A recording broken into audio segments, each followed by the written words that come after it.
Shalom, selamat pagi Bapak Ibu, Saudara-saudari yang terkasih di dalam Tuhan kita Yesus Kristus.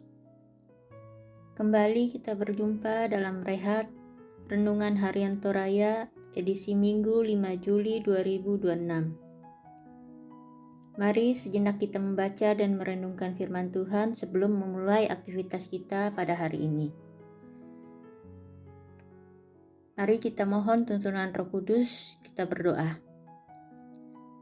Allah Bapa di surga, kami mengucap syukur atas penyertaan Tuhan di sepanjang malam yang telah berlalu. Terima kasih Tuhan sudah membangunkan kami kembali pada pagi hari ini dengan tubuh yang sehat tanpa kekurangan suatu apapun. Sebelum memulai segala aktivitas kami mau membaca dan merenungkan sebagian kecil dari firman-Mu. Ya Roh Kudus, tuntun kami dengan hikmat-Mu, agar kami boleh memahami akan firman Tuhan yang kami baca dan kami renungkan. Biarlah firman yang kami baca dan renungkan boleh menegur kami dan boleh menjadi pedoman kami dalam menjalani hari ini. Di dalam nama Tuhan Yesus, firman yang hidup, kami berdoa dan mengucap syukur. Amin. Pembacaan kita terambil dari kitab 2 Raja-Raja 4 ayat yang ke-32 sampai dengan ayat ke-37. 2 Raja-Raja pasal 4 ayat 32 sampai dengan 37. Firman Tuhan berbunyi, ketika Elisa sampai di rumah itu, ternyata anak itu sudah meninggal dan terbaring di atas tempat tidurnya. Ia masuk dan menutup pintu sehingga ia sendirian bersama anak itu, lalu ia berdoa kepada Tuhan.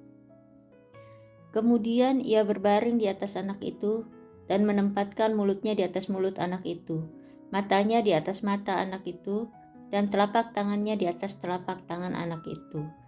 Ketika ia merebahkan diri di atas anak itu, badan anak itu menjadi hangat. Sesudah itu ia bangun dan berjalan dalam ruangan itu ke sana kemari. Lalu ia naik lagi dan merebahkan diri di atas anak itu. Anak itu bersin 7 kali dan membuka matanya. Kemudian Elisa memanggil Gehasi hambanya dan berkata, "Panggillah perempuan Sunem itu." Dia pun memanggilnya. Setelah perempuan itu datang, Elisa berkata, "Angkatlah anakmu ini." Perempuan itu masuk, menjatuhkan diri di depan kaki Elisa dan sujud menyembah dengan mukanya sampai ke tanah. Lalu ia mengangkat anaknya dan keluar. Demikianlah firman Tuhan. Renungan kita pada pagi hari ini diberi judul Abdi Allah yang Kudus. Perasaan perempuan Sunem dipenuhi kegelisahan sekaligus pengharapan. Pengenalannya yang baik dengan seorang abdi Allah yang kudus menjadi kekuatan untuk berharap di saat kenyataan yang dihadapinya suram. Dalam pembacaan kali ini, menceritakan tentang Nabi Elisa dalam perjalanannya yang diperjumpakan dengan seorang perempuan Sunem yang kaya. Ia dan suaminya tidak memiliki anak. Perempuan Sunem itu menghormati Elisa dan meminta kepada suaminya agar Elisa dibuatkan sebuah kamar untuk menjadi tempat istirahat ketika Elisa datang ke Sunem. Elisa memperhatikan mereka. Ia pun meminta agar Gehasi hambanya menanyakan kepada perempuan Sunem itu apa yang ia perlukan.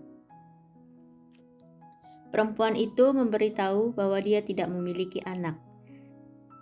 Elisa menyampaikan bahwa perempuan itu akan memiliki seorang anak tahun depan.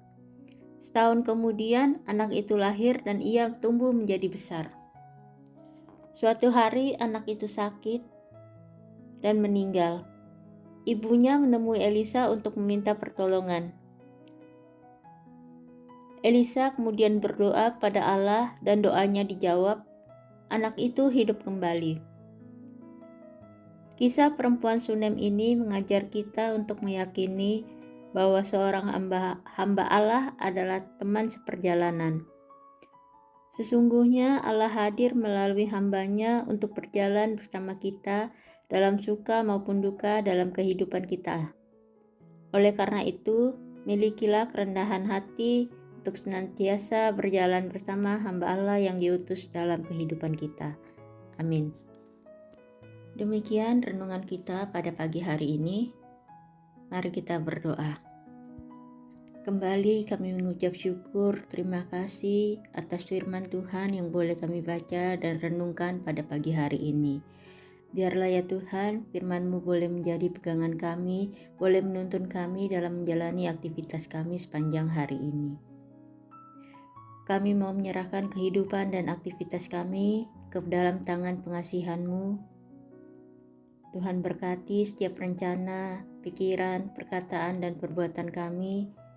Apapun yang kami kerjakan hari ini ya Tuhan, boleh berjalan dengan baik seturut dengan kehendak Tuhan. Tolong kami sepanjang hari ini, beri kami hikmat, kekuatan, kesehatan, sukacita, serta mampukan kami untuk menjadi berkat bagi sesama kami. Jaga kami sepanjang hari ini dengan kuasa Roh Kudus-Mu, ampuni salah dan dosa kami. Inilah doa dan ucapan syukur yang kami bawa di dalam nama Tuhan Yesus, Tuhan dan Juru Selamat kami yang hidup. Amin. Demikianlah renungan kita pada pagi hari ini. Tuhan Yesus memberkati kita sekalian.